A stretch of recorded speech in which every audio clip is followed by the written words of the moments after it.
இந்த விஜயகாந்த் இந்த மக்களுக்காக வாழ்ந்தான் வாழ்ந்தான் வாழ்ந்தான் தான் இருக்கணும் இருக்கு. நிச்சயமாக என்னால் இந்த நாடை நல்லபடியாக வச்சிருக்க முடியும். லஞ்ச லாவணே இல்லாத நிச்சயமாக செய்வேன். வறுமையை ஒழிப்பேன். நல்ல கல்வி சமசீர் கல்வியை கொடுப்பேன். எல்லோருக்கும் வேலை வாய்ப்பு கொடுப்பேன். இவங்களுக்கு கோபம் என்னடா லஞ்சத்தை ஊழல ஒழிப்புன்னா நம்ம தொழில விஜயகாந்த் வந்து கை வைக்கிறான். இவனை விடக்கூடாது ஒழிச்சு வறுமையை ஒழிப்பேன். எப்படி வறுமையை ஒழிப்பேன்? தனி மனித வருமானத்தை கூட்டி கொடு.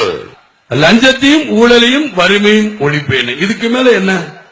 இதுக்கு மேல என்ன கொள்கை வேணும்? இதுக்கு முன்னாடி உண்ண உணவு உடுத்த உடை இருக்க இடம் மூணு ஒண்ணுதான். தீவிரவாதம் வளருது. முதல் முறையா தமிழ்நாட்டில் சிவகங்கையில ரிமோட் கண்ட்ரோல குண்டு வெடிக்க வச்சுட்டா. அப்ப எந்த அளவுக்கு உங்களுடைய காவல்துறை ஏன் இந்த மாதிரி இருக்கு? ஏன்னா நீங்க ரவுடிகளை உங்க கட்சி ஜெயிக்கணும், உங்க கூட்டணி கட்சி ஜெயிக்கணும் ஏவி விட்டுருக்கீங்க எல்லாத்தையும். அப்ப ஏன் தீவிரவாதம் வளராது? நல்லா யோசிச்சு பாருங்க. யாரு அந்த தீவிரவாதியா இருக்கான்னு பாருங்க. பூரா படிச்சவங்க, பட்டம் வாங்கினவங்க. ஏன் படிச்சவனும் பட்டம் வாங்கின தீவிரவாதி ஆயிருக்கான்? கூட படிக்காத இளைஞர்கள் வேலை வாய்ப்பு இல்லை, யாருக்கும் வேலை இல்லை, அதனால தீவிரவாதத்துக்கு போயிட்டாங்க.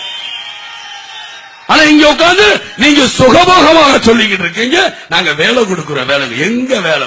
ஒரு நாள் ஒரு பொழுதாவது நிச்சயமாக எனக்காக இந்த நாடு விடியும். அது வரைக்கும் நான் காத்துக்கிட்டு இருப்பேன். என் மக்களை காப்பாற்றுவேன்.